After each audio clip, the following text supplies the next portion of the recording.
If you just study rules and you try to master them and you try to understand them fully, properly, before moving on to the next rule and then moving on to the next rule, then this is not an optimal way of learning. As crazy as it sounds, the best and most optimal way of learning is to keep moving forward and only aim for a 50-60% understanding and not aim for perfection. So if you get something at a high level and you understand it 60-70%, then it's time to move on to the next topic. Good enough is good enough. Inshallah, in today's presentation, we're going to continue with the parsing, Stories of the Prophet's book. And the sentence we're choosing today is a bit easier than some of the sentences we've covered in the previous presentations. And if you're just joining us, then I would suggest that you look in the description. There's a link to the playlist. We've been doing this for a few days now.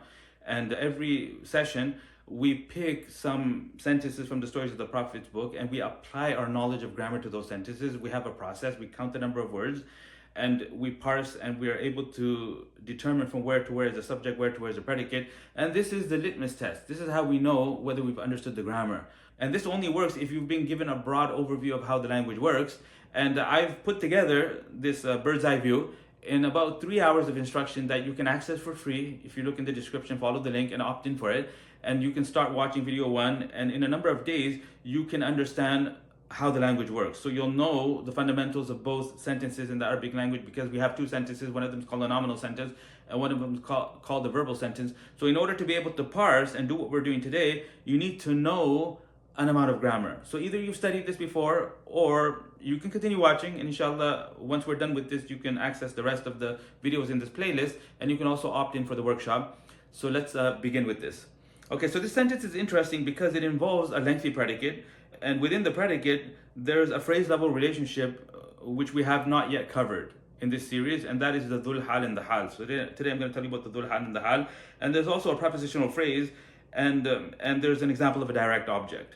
Okay, so the sentence is that وَكَانَ إِبْرَاهِيمُ يَرَى النَّاسَ, and Ibrahim alayhi salam would see the people prostrating to the idols. يَسْجُدُونَ لِلْأَصْنَامِ. وَيَرَى النَّاسَ, and he would see the people يَعْبُدُونَ الْأَصْنَامَ, worshipping the idols. So if you go ahead and count the number of words, that would be step number 1. So for the benefit of the newer viewers, we have a 4-step process, and this is the SIDR process, SIDR. S stands for spot the hidden words. Count the number of words and make sure that when you come across verbs, you're able to count them accurately, because a verb could count as one word. If there's a noun following it, then the verb would count as one word. And if there's no noun following it, then the verb would count as 2, because it would be carrying a pronoun. So in the SIDR process, the S stands for spot the hidden words, count the number of words. The I stands for identify the total major portions within the sentence you're dealing with. So if it's a nominal sentence, that number will always be 2. If it's a kana sentence, that number will always be 3, because every kana sentence divides into a kana, an ism of kana, and a khabar of kana. And the third step is D. D stands for distribute and divide, based on phrase level relationships. So we would look 3 or 4 words together connecting and forming the subject, 3 or 4 words connecting and forming the predicate. So how do these 4 words relate with one another? So that would be the 4th step, and the 4th step is the R. In other words, repeat steps 2 and 3 until every word is accounted for. Okay, so that was a quick recap of the process, and let's now begin. So from kana until asnam, how many words do we have? Pause the video, take 30 seconds or so, and try to make a count and see what you have.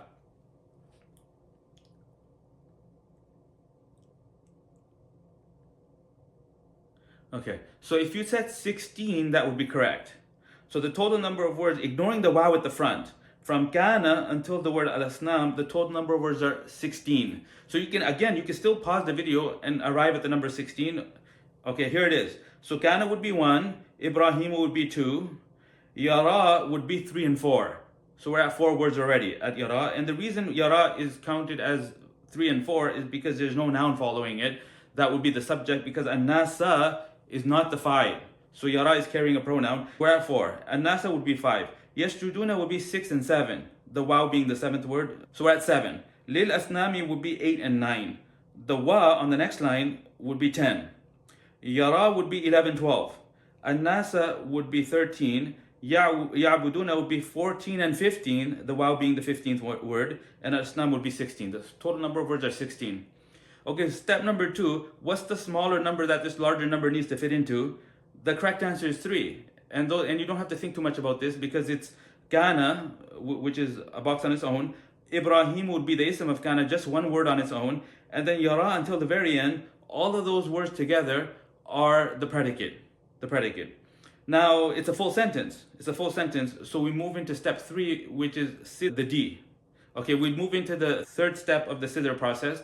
And SIDR is a pretty cool acronym, I gotta say so myself, because SIDR is actually an ancient tree that they say it's one of the most ancient trees known to man. And Sayyidina Adam ﷺ, when he was forced into this world, when he was sent down into this world, the first thing he did is he ate from the SIDR tree. So it's an ancient tree that produces sweet fruit that has high nutritional value, a little like what we're doing right here. Because this parsing, the better you get at it, what it does is it draws from all of the knowledge you have. It reinforces all of that. And it forces you to retrieve knowledge that's in your memory and apply it, and it solidifies an understanding. And you're able to distinguish between things that are seemingly similar. And this is the whole function of the intellect. Imam Al-Ghazālī, rahimahullah ta'ala, he said in one of his books that the whole point and the function of the intellect is to take things that are seemingly similar and note their differences, and take things that are look different and find their commonalities. So this is the whole point of the intellect. And this is how learning happens, and it's the most optimal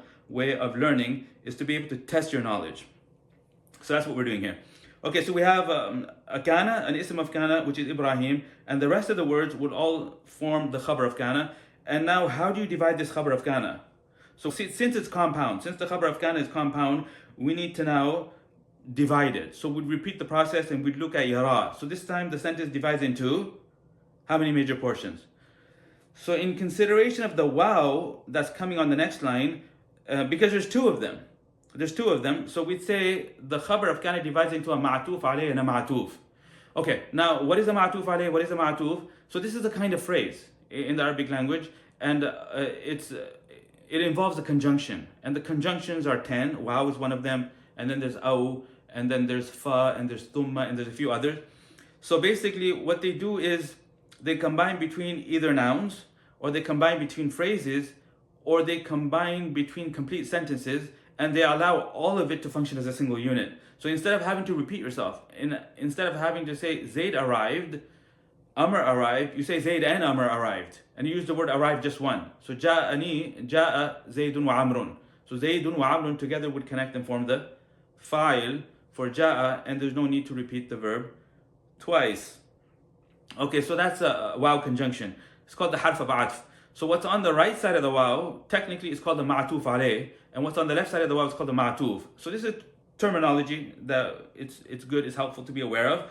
So we have our khabar of kana, which starts on yara and it keeps going until the word al-asnam on the second line. The word al-asnam on the second line. This khabar of kana divides into a Maʿṭūf ʿalayh, a wow, harf of atf, and a Maʿṭūf. So now what we do is we isolate each one of them, and we speak about the Maʿṭūf ʿalayh and keep going until every word is in its own box and every word has been accounted for. So we repeat the process. So from yara until al-asnam, it's quite a few words. So how do you divide it? So we have a fi'l, a fa'il, which would be yara and the pronoun within yara. And then we have an-nasa plus yasjuduna lil-asnam, all of those words together. Is that one major portion? Or do we say the sentence divides into 4 major portions? Yara, the subject of yara, an-nas, and then yasjuduna lil-asnam. Would it be 3 or would it be 4? Pause the video, think about this. Okay, now focus on the translation. And Ibrahim a.s. would see the people prostrating to the idols. So how would you account for that? Okay. So in the workshop, in the 3-hour workshop, we talked about the total possible ways the ism could be used. And one of them was the circumstantial adverb. And this was the example, the classic example of the ḥāl. It's called ḥāl. Is Zayd came to me riding. Ja'ani Zaydun rakiban. Zayd came to me riding. So let's analyze the more simpler one, and then we'll apply that knowledge to this. So Ja'ani Zaydun rakiban. Zayd came to me riding. Total number of words are Ja'a, the ni, which is the ya there. The maf'ul bihi means me. And then Zayd, and then rakiban. So it's 4. So those 4 words, do they divide into 4 major portions? The fi'l, the maf'ul bihi, the fa'il, and the ḥāl? Or do we do it differently? So the grammar people, they tell us that the sentence actually divides into 3 parts. We have our fi'l, we have our maf'ul bihi, which is the ni, and we have a compound fa'il, and Zaydun and rakiban together are the subject, but they don't match. Zayd and Rakiban have different case endings. Zaydun is in Rafa and Rakiban is in Nasab, but yet we're claiming it's a phrase. A phrase meaning a grammatical fragment. The two words are associated to one another in one of the 16 possible ways that words could be connected together in phrase level relationships. In order to correctly understand a phrase, you need to know three pieces of information about the phrase. First of all, what are the parts of the phrase called? Like in the mudaf ilayh structure, Zayd's book, we have the first word kitabu, we have the second word Zaydin, and the two together function as a single unit, so it is a phrase. The first part is called mudaf, the second part is called mudaf ilayh. The requirements are mudaf needs to be empty of al and no tanween, and the mudaf ilayh needs to be in the state of jar. And once those requirements are satisfied, then that phrase comes into existence, and we get a meaning above and beyond the meaning that comes from the words. So there's a meaning coming from the word book, and there's a meaning coming from the word Zayd, and there's a third meaning which would be the ownership and possession. If they ask you where did that come from, the correct answer is it came from the structure. It came from the satisfying of those particular requirements. In the case of Maʿṭūf and Ṣifah, the additional meaning you achieve is description. So modification, that the noun is being modified as in narrowed down. Because if you say just man, it could be any man, regardless of height. But when you say rajulun tawilun, then you've excluded and removed a whole bunch of people that do not meet a threshold, say like 6'2". So anybody that's shorter than 6'2" would not be, the expression rajulun tawilun would not apply to them. So modification, narrowing it down. Okay, now hal, what it does is it modifies the noun. So Zayd came to me riding. So it's the answer to the question how. Like how did he come? He came riding. So what Rakiban is doing is it's modifying the word Zayd. But are we saying that Zayd is a rider by profession? Like he's a horse rider, that's what he does? Zayd, the horse rider, came to me. Zayd, the one who's a rider by profession, came to me. That would be Maʿṭūf and Ṣifah. If I did it that way, that would be Maʿṭūf and Ṣifah. And over there, the requirement is that the two would need to match. So Zaydun, since it's definite by virtue of being a proper noun, we'd have to add al to Rakib, and we say ar-Rakibu. Zaydun ar-Rakibu. Zayd, the rider, came to me. And then in that case, the fa'il would divide into a Maʿṭūf and Ṣifah. But over here, Zaydun Rakiban, Zayd came to me riding. In other words, in his capacity as the fa'il and the doer of the verb, he was in a state of riding. So I'm describing the state of Zayd when the verb at the front was occurring.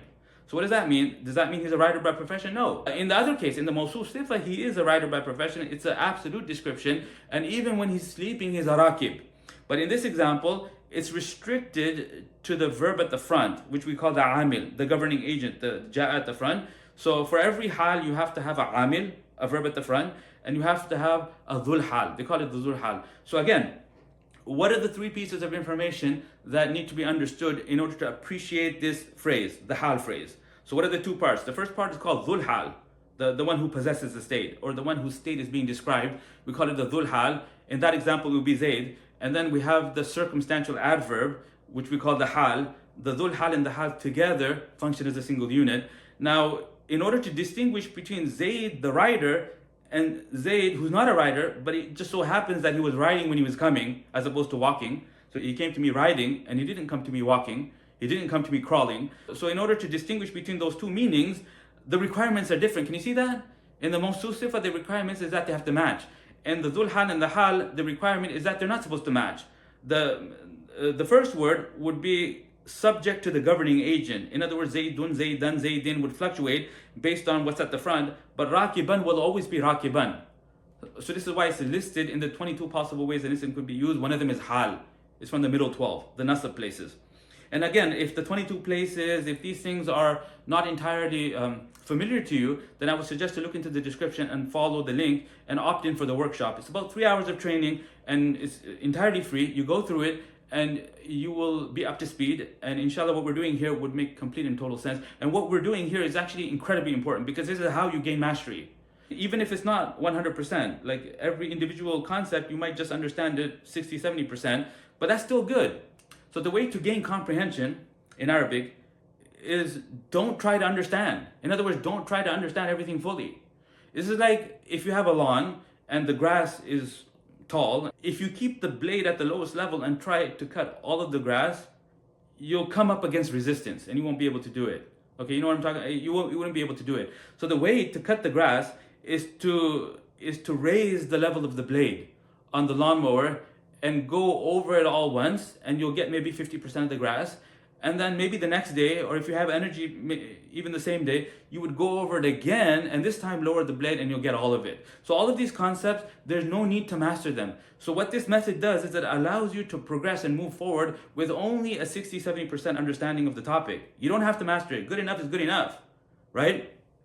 Okay, so in the case of the Dhul Ḥāl and the Ḥāl, the first noun would be definite, like Zayd is a person's name, and the second noun would be indefinite, and Zayd's grammatical positioning in i'rab would be subject to the governing agent. In other words, it would depend on whether ultimately the phrase is becoming a fa'il, or ultimately the phrase is becoming a maf'ul bihi, or whether the whole thing as a whole is coming after a preposition. For example, Zaydun rakiban, Zaydan rakiban, Zaydin rakiban. But even in the middle one, Zaydan rakiban, is not confusing because Zayd is definite and rakiban is indefinite. So it would never confuse with Zayd the rider, Zayd who's a rider by profession. Okay, so that's important because here the author, when he says, and Ibrahim alayhi salam would see the people prostrating to the idols.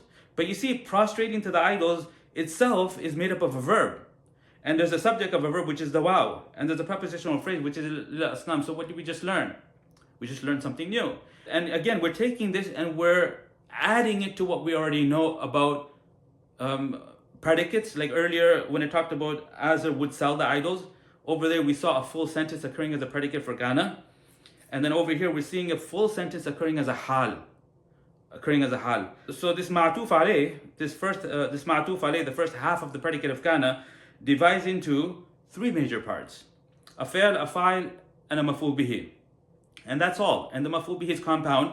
The maf'ul bihi further divides into a Dhul Ḥāl and a Ḥāl. The Dhul Ḥāl would be the word an-nasa, and the Ḥāl would be yasjuduna lil asnam.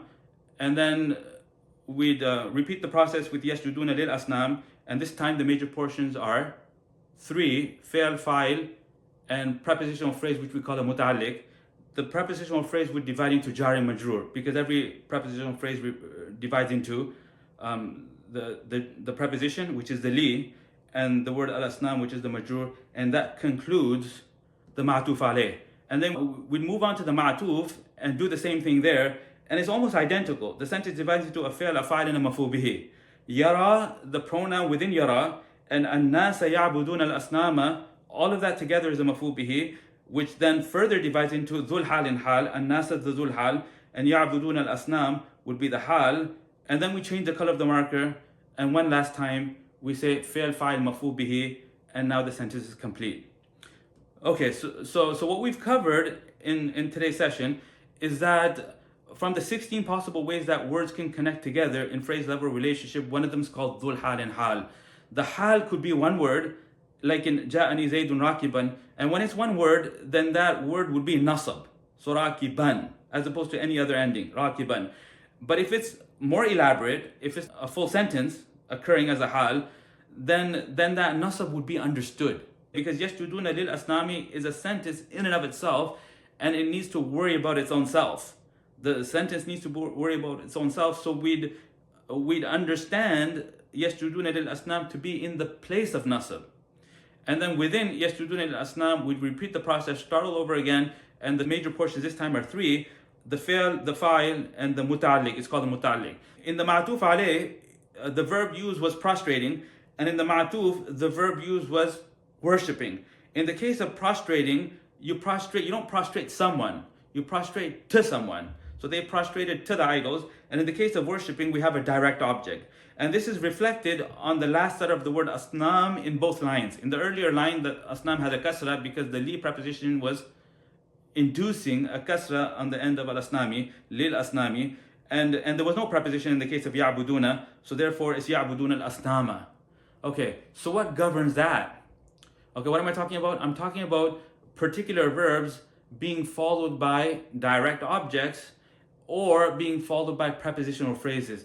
So this is a matter of vocabulary, and I have a separate video on this, and knowing this is important because it has implications in tafsir as well. So if you want to know those implications, you can watch this video here, and over there I explain a mind-blowing example where if you don't understand this distinction about two kinds of preposition, then it results in evidence. Allah subhanahu wa ta'ala is presenting evidence in the verse and speaking and presenting the Quran as evidence, and it becomes like as if he's teaching dogmatism, like being dogmatic. Like the Christians, when you ask them about their Trinity, it's all dogmatic. It's not based on any evidence whatsoever. So is Allah subhanahu wa ta'ala teaching his prophet to be dogmatic, or is he presenting the evidence? You see? So you can watch that video inshallah, and I'll see you in the next video. Assalamu alaikum wa rahmatullahi wa barakatuh.